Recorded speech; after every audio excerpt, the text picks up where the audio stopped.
Après la presse internationale, l'édito politique d'Yves Tréhard du Figaro. Bonjour Yves. Bonjour Samuel, bonjour à tous. Et la question que vous vous posez ce matin, les Français en ont-ils marre de la démocratie ? Oui, alors on vote aux États-Unis, mais on va s'inquiéter de l'état de la démocratie dans notre pays, parce qu'il y a un sondage qui a été réalisé pour l'Institut Montaigne par Ipsos et qui donne des résultats un peu inquiétants, 2 chiffres parmi d'autres. D'abord, 7 Français sur 10 estiment que les élections ne changent rien, pas très étonnant quand même, mais ce qui est beaucoup plus inquiétant, c'est que 1 Français sur 5 serait favorable à l'installation d'un régime autoritaire, d'un César élu sans contre-pouvoir dans notre pays. 1 sur 5, vous vous rendez compte, c'est énorme. C'est énorme. Et si rien ne change, la tentation, à mon avis, risque de s'amplifier. 2 raisons à cela, selon moi. D'abord, le pouvoir suprême n'est plus incarné comme naguère, et c'est peu de le dire, infatigable, nostalgique.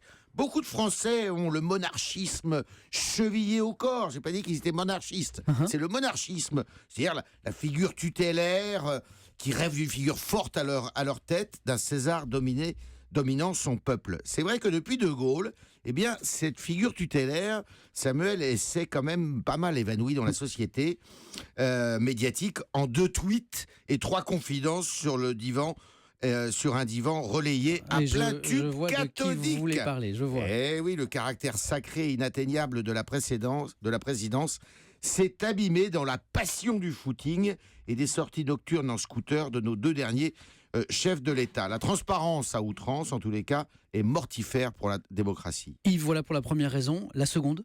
Eh bien, elle est à chercher dans l'impression de désordre que laisse la mondialisation. Il n'y a plus d'autorité, la défiance grandit.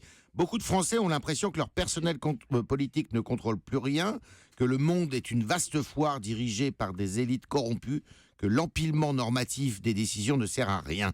La preuve, par le chômage de masse, l'explosion de la délinquance et de l'immigration clandestine, que personne ne semble capable d'arrêter depuis des années. D'où le succès, en France comme ailleurs, en Occident, des politiques populistes qui vont au plus simple, dans leurs propositions, qui prônent le repli sur soi. Elles ont le mérite de la clarté, même si elles fleurent mauvais la démagogie, car elles sont souvent inapplicables, ces décisions. Le populisme a ceci de paradoxal, c'est que c'est la voix du peuple, mais il est incarné généralement par une figure forte, très charismatique. On retrouve là le César et on pense au péronisme en Argentine. Yves, vous êtes en train de nous dire ce matin que la France file un mauvais coton. Alors, je sais pas, mais elle est très abîmée par des années de laisser-aller et de désinvolture de ses gouvernants qui sont incapables de prendre la mesure des 2 France qui habitent notre pays.